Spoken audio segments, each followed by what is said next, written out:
You're listening to Beyond Wellness Radio, bringing you the cutting edge in health, biohacking, and sports performance. Stay up to date and listen anywhere and anytime on your computer, tablet, or smartphone by subscribing on iTunes. Catch your host, Dr. Justin Marchegiani, as he answers your burning health questions as well as interviews from world-renowned guest experts. For more Beyond Wellness Radio, go to beyondwellnessradio.com. Hey there, it's Dr. Justin Marchegiani. Welcome to Beyond Wellness Radio. Feel free and head over to beyondwellnessradio.com where you can access our full podcast transcriptions. While you're there, you can also sign up for our thyroid and female hormone video series. This series goes into the root cause of why your hormones are out of balance. While you're there, you can also schedule a functional medicine consult with Dr. Justin, myself, where we'll dig deeper into the root cause of your health challenges. Feel free and think of sharing this podcast with at least one person. This podcast grows by people sharing it. Sharing is caring. If you can think of one person that can benefit from this information, please feel free and share it. If you're enjoying the podcast, make sure you subscribe on iTunes. You can also click below the video or podcast where you'll see the iTunes review button and leave us a review. You can also sign up for the newsletter at beyondwellnessradio.com where you'll get updates before anyone else. Thank you so much and enjoy the show. What's up, Evan Brand? It's Dr. J here. How you doing today? Hey, I'm great. I'm excited to talk with you about fungus and yeast, something that you and I see weekly, but it's been like very prevalent. So I figured this is something we should probably address. Yeah, fungus and yeast. That's something we see in the practice a lot. I know you see it a lot. I actually had chronic fungal issues myself, so I'll share some intimate stories about fungus in my life and how much of a difference it made in getting rid of it and overcoming it. Wow. What happened? Did you have on toenails? Was it on your skin? How did it manifest? Yeah, I mean, with fungus issues, I had the typical jock itch, athlete's foot, some tinea rashes, my whole life, really, really bothering me. I remember scratching my toes till they would bleed because they would just be so itchy. I never understood what the heck it was. Now, obviously, making diet changes, it really helped, right? Because pulling out the sugar, pulling out foods that are high in mycotoxins, which are basically fungal toxins, they made a huge, huge difference. And then also treating the actual fungus with specific herbs and getting rid of deeper infections really made a huge difference. They're just totally going away. Yeah. So when you see diets talking about anti-candida, anti-fungal diets, that's a good start. But until you get to the treatment and you dig deeper, you probably won't resolve it 100%. Is that safe to say? Correct. And there's foods that need to be addressed, need to be eradicated or pulled out to really maximize it. So for me, cutting peanut butter out was a big one that really helped. A lot of mycotoxins in peanuts. Yeah, a lot of aflatoxin, which is a specific type of fungal toxin. And fungus is kind of this big branch, this big umbrella. Under the fungal branch, we have things like Candida or yeast, right? Candida. We have different kinds of Candida. We have Candida albicans, which is the most common type of fungus. We have other kinds like Crucei and Rhodotorula and these different types of fungus that are under that umbrella. So the most common one's the albicans, but again, I don't even break it down to those subtypes. The question is, do you have this fungal overgrowth? And there's going to be some level of fungus there. The question is there an out of balance overgrowth? If there is, let's knock it down, number one. And number two, let's starve it out and not eat foods that have mycotoxins in it, number one. And also number two, don't eat excessive sugar foods that are going to drive that fungal overgrowth. Yeah. So would that be if people are drinking coffee? Supposedly, some people say that the whole mycotoxin thing on coffee is overstated. Some people say that it's not BS. I don't know. I personally don't drink coffee, so I think it's something to look into, but I don't know how much it'll move the needle for people. Yeah, I know Dave Asprey is a big guy on the mycotoxins, and a lot of his bulletproof diet is based off of eating lower mycotoxin foods, which I think is great. I mean, I think cutting out peanuts. Another big one is balsamic vinegar. Is a big one that's really, really high in mycotoxins. Here's an article over at Science Direct. Let's see here. It's called Mycotoxins in Fruit and Their Processed Products, and it's analysis, occurrence, and health implications. And they're looking at different foods and the mycotoxin levels in it. And balsamic vinegar is one of those things that popped up in this article. And again, so when you go out to eat, most people think, oh, I'm doing such a great job by, avoiding the crappy salad dressing they have that's loaded with omega-6 refined vegetable oils for having the olive oil and balsamic, but that's high in sugar and also high in some mycotoxins. Yeah, and I've also heard of, I don't know if it's on that article, but rice being a pretty common fungal exposure too. So I'm not sure if you're safer by getting organic rice or not. It's really hard to say.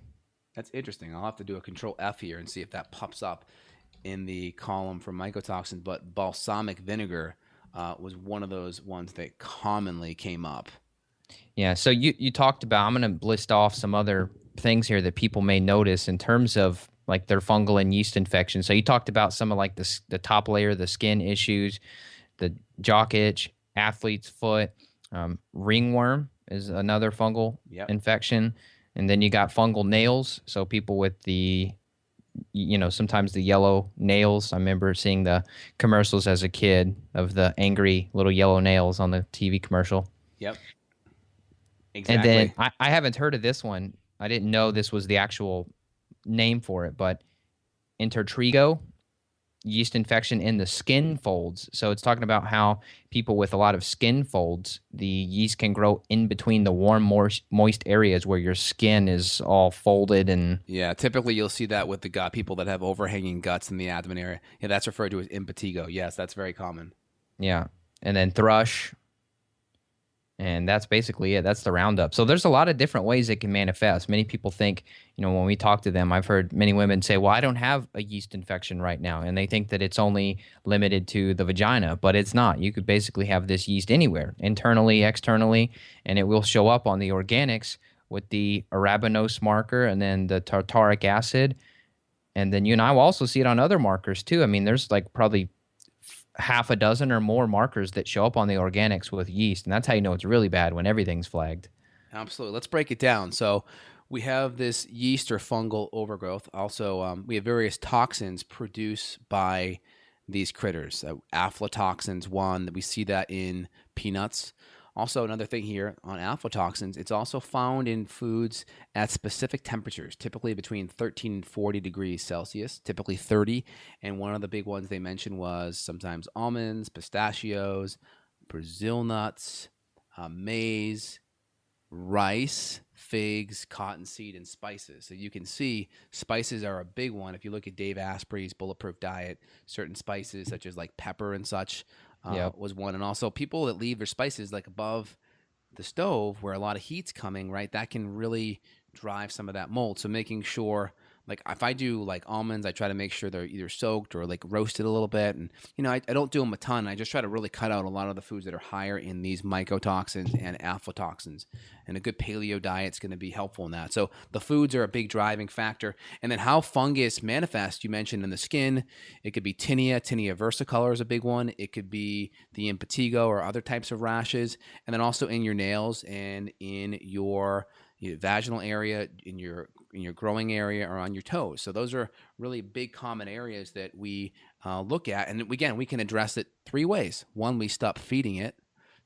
Two, we stop putting the toxins of it in our body through food. Number three, we kill it topically. Number four, we kill it internally. Yep. And then number five, we add back in quality probiotics and also maybe even competitive yeast like Saccharomyces boulardii to help compete for those internal niches that these fungus live in. That makes sense? Yeah. And something that's pretty common too is we'll see a yeast problem with a parasite problem. Like a lot of times if there's Candida, there's not always, but a lot of times there may be something like blasto show up too. So these things are together. So we kind of kill two birds with one stone when we get to the protocol portion of this. But maybe we should talk about like what people would be feeling if they have a yeast problem. I would say like the general most common symptom that people are going to have is just fatigue. I was pretty shocked the other day. I had a lady that I would have almost swore and placed a large amount of money betting that her adrenals were going to be low, but they showed back almost perfectly great on a salivary panel even.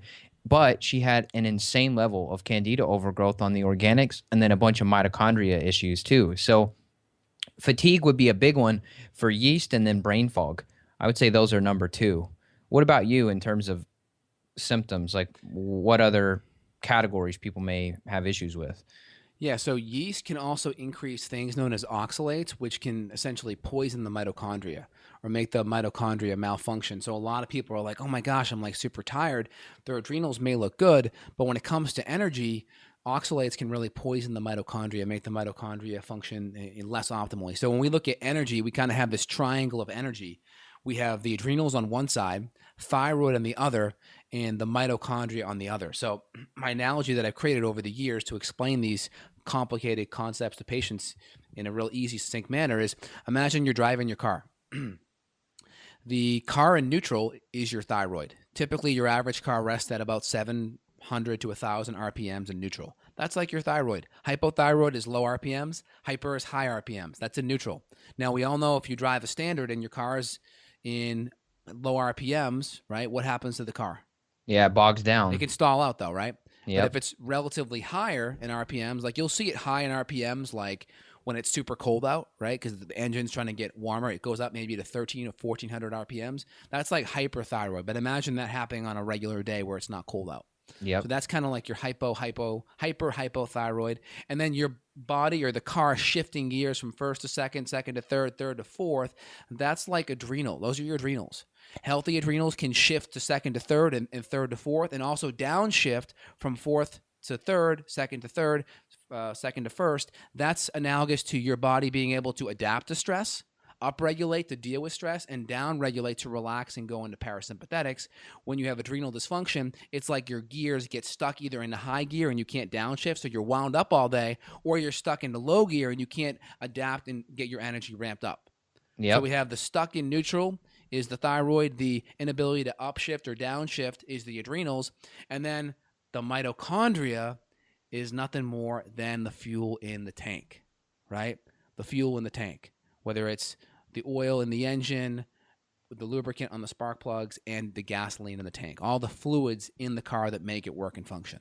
So you have to have that. Otherwise, it doesn't matter what the adrenals are doing. Yeah, so connecting that back to fungus, I know I go on these little tangents here. Bringing it back home, what's the take home? Well, with fungus, you can produce these things, the oxalates, that can really affect the mitochondria. And some of the OAT tests or the organic acid tests will look at the oxalates, which is a good marker of Candida. We'll look at the D-arabinose, which are metabolites, right? They're indirect markers of the byproduct or the exhaust of these funguses. And then we'll also look at stool testing to look at is there fungus in the actual stool, whether it's via culture or whether it's via DNA, polymerase chain reaction DNA, or we'll look at it clinically. Do we have a tinea rash? Is there a slight coating on the tongue? Does the woman have a history of yeast infection? Does the guy have jock itch, or is there an athlete's foot history? So we'll look at all of those things. If we don't see Candida on a lab test, but they have clinical indicators, what do you think trumps, Evan? It's got to be the symptoms. I mean, we can't Clinical. treat in a vacuum. We can't treat in a vacuum. And some of the other markers too, like you talked about the arabinose, I mentioned the tartaric acid, some of these furan markers, like the oxogluteric markers, another one that'll be real high. So like on the first category of the organics of Great Plains, at least, it's a little bit different for Genova. I've seen people where their entire numbers 1 through 9 is off the chart. So there's yeast, there's fungus, it's all together, and then there's bacterial issues. So it's pretty common to have multiple things here. I was 100%. gonna list off some other symptoms. Dr. Mark Hyman, he had an article about hidden fungus infections making people ill. So he listed off some other symptoms, and it was things like depression and chemical sensitivities, low immune system function. And maybe we talk about like what contributed to some of this. You talked about the diet, but also many people have gone through rounds of antibiotics. Bingo. That's where I was going to go next. Yeah. So, and then what about steroids too? How does this affect? Because this is something you'll see in research that steroid hormone usage could contribute to that, but I don't know the mechanism, how that actually happens. A twofold mechanism when it comes to steroids. Number one, steroids increase blood sugar because when you take a synthetic steroid like prednisone, which is typically 10 times the strength of like of a corticosteroid like cortisone or a corticosteroid cream or even like Cortef, right? That's like your natural cortisol. This is like synthetic at a much higher level. And one of the big risk factors that we see with like prednisone over time is diabetes, We also see adrenal failure because it stops the internal production because it's so high. It's like the equivalent of being on steroids and a man having his testicles shrink. Right. Oh, so man. It's the equivalent of that. So number one, adrenal shutdown. Number two, that affects the immune system. Number three, it's incredibly catabolic on the tissue, right? Osteoporosis is the big risk factor with long-term prednisone. Number four, it ups blood sugar. Go Google prednisone and diabetes, right? When you have corticosteroids that are glucocorticosteroids, the first part of that word is gluco, pertaining to blood glucose. And when you take it at a very pharmaceutical level, that is prednisone, you're going to up your blood sugar. That's amazing. So people are going on these steroids for whatever infection or whatever issue they had, and then they get diabetes, and then they go on all these other meds. That's insane to see the cascade again. Because then what happens is, I had a patient just yesterday put on prednisone, 50 milligrams. Doctor pulled her off, and then boom, she felt like crap for 6 months because her adrenals were just turned off. So they basically just downregulate, and the body thinks it's stupid. Oh, I don't need to make hormones. There they are. Is that how it happens? Yeah, it's like the guy on D-ball coming off and doesn't cycle down, and his testicles are the size of raisins, and they can't rise to the occasion with the LH from the brain saying make some testosterone. They're just too small. Oh my gosh. So that's amazing. So basically, limit antibiotics, limit steroids and hormones unless they're absolutely necessary.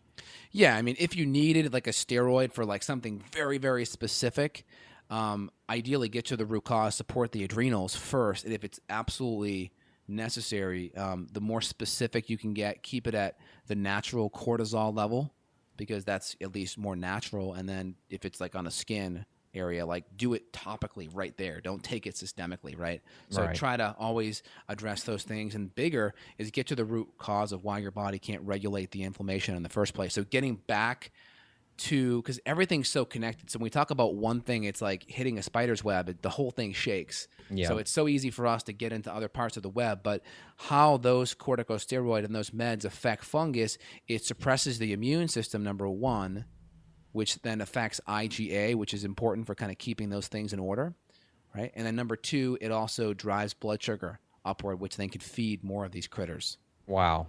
Makes sense. So you talked about repopulating the gut, coming in with the probiotics. We talked about the diet that doesn't feed the yeast. And then we talked about watching out for antibiotics, steroids. And then you talked about treatment a little bit, using anti-fungal herbs if necessary. And then the last piece, I would say, is the environmental molds and fungus that people are exposed to, which believe it or not, my wife and I, we got some Tempur-Pedic pillows, and we had them and we loved them, and I guess we slobbered all over them or something, but we flipped over the pillows, and on the bottom side of the pillows was a ton of mold that had grown. So needless to say, we trashed them. So who knows if we were waking up a little bit congested due to that mold and getting exposed to it there. So whether it's in the walls or in your pillow, I mean, it's something to consider, your household exposure. Exactly. So good air filters, opening up the windows if you can. They've done studies, more fungus inside than outside, so keeping the airs open. Using a good quality air filter. I have one on my website I use by Advanced Air.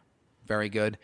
And then a couple other things is the antibiotic use drives it because you get this rebound overgrowth, right? You create a vacuum. When you knock out all the crud in your gut with antibiotics that are indiscriminate, fungus tends to grow naturally, right? Weeds always tend to grow naturally, number one. And then number two, women on birth control pills. That's going to alkalize the urinary tract and increase chance of yeast infections. And yes, I said alkalize. A lot of people don't realize that birth control pills are alkalizing to the urine tract, and that's actually not a good thing. Right? You want it to be slightly acidic, you're saying? Yeah, I mean, look at, let's say, a beneficial probiotic called acidophilus. You know what acidophilus means? I don't. It means acid-loving. Wait a minute. I thought acid's bad. How does that work? That's funny. Right? And then wait a minute. People have all these stories and anecdotes of apple cider vinegar being really good for you, right? Right. That's acetic acid, right? Yep. Right? And then, oh, wait, what about vitamin C? Isn't that really good for you? What's that? Oh, that's ascorbic acid. Right. Right? Yeah. Or, yeah. You and I are not, well, maybe, I don't know. I can't remember what your thoughts, but my thoughts, like people drinking tons and tons of extremely alkaline water with these expensive, terrible.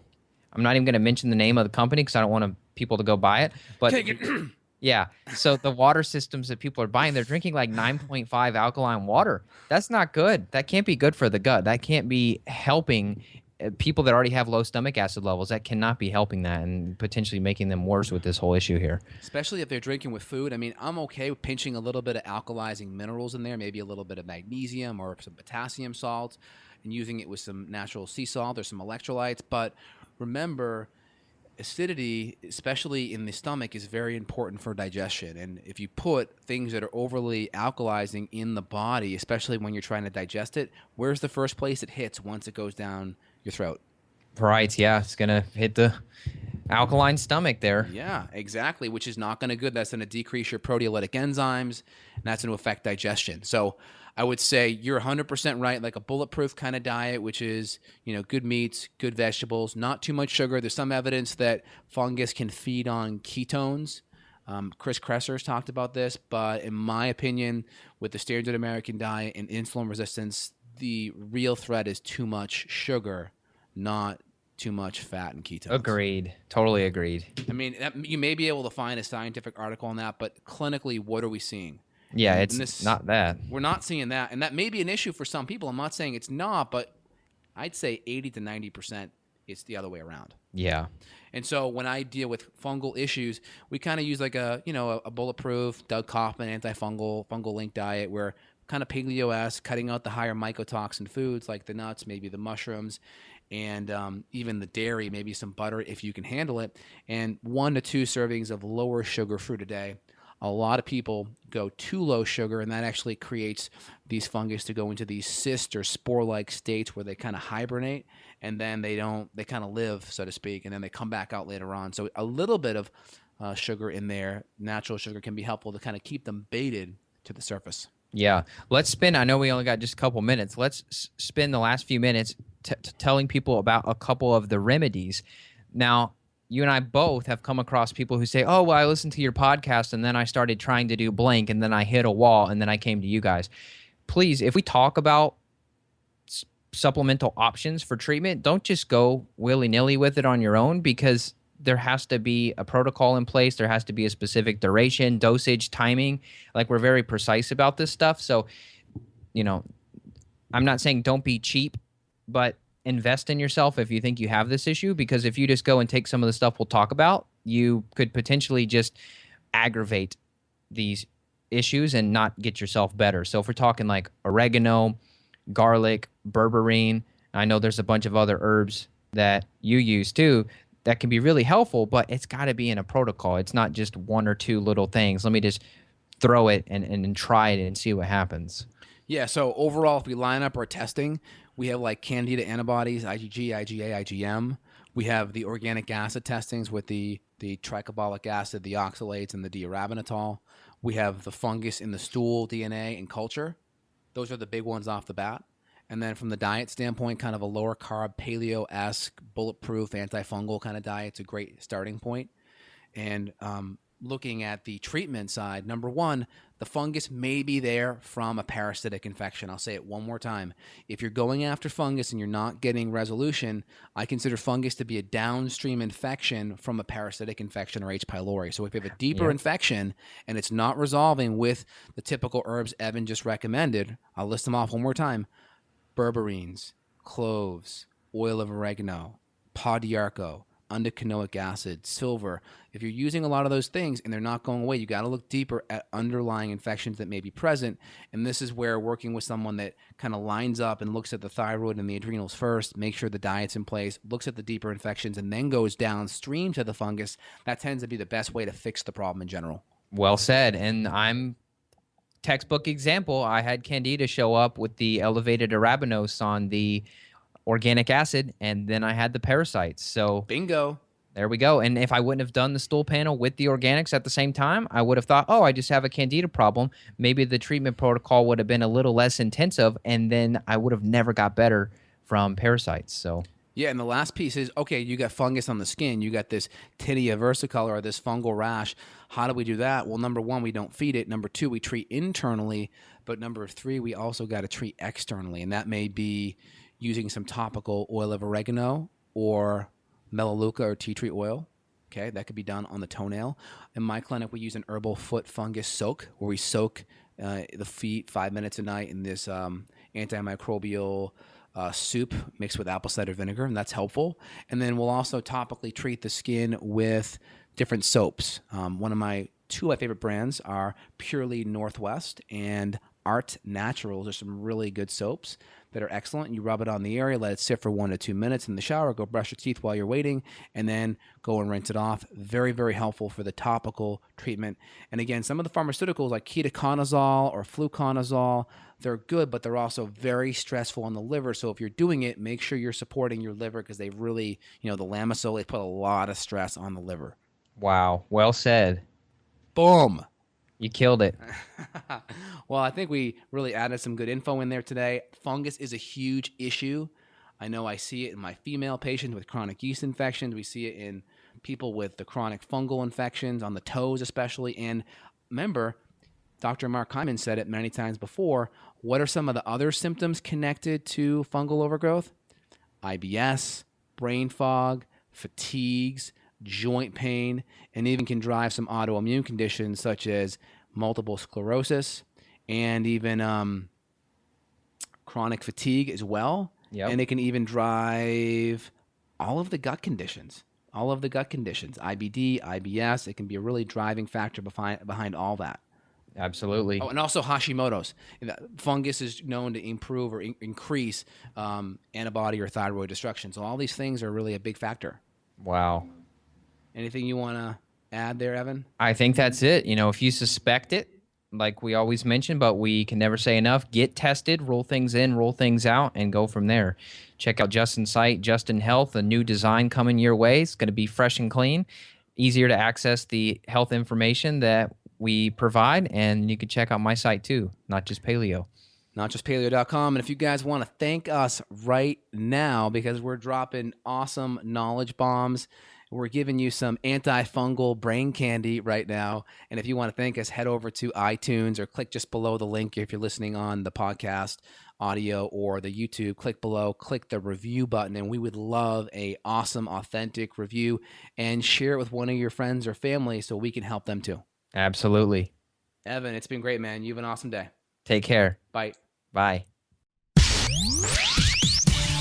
Got a question for Dr. J? Go to BeyondWellnessRadio.com and click the questions button. Then tune in to hear the answer. Also, if you like the show, click below to review us on iTunes. For more Beyond Wellness Radio, go to BeyondWellnessRadio.com.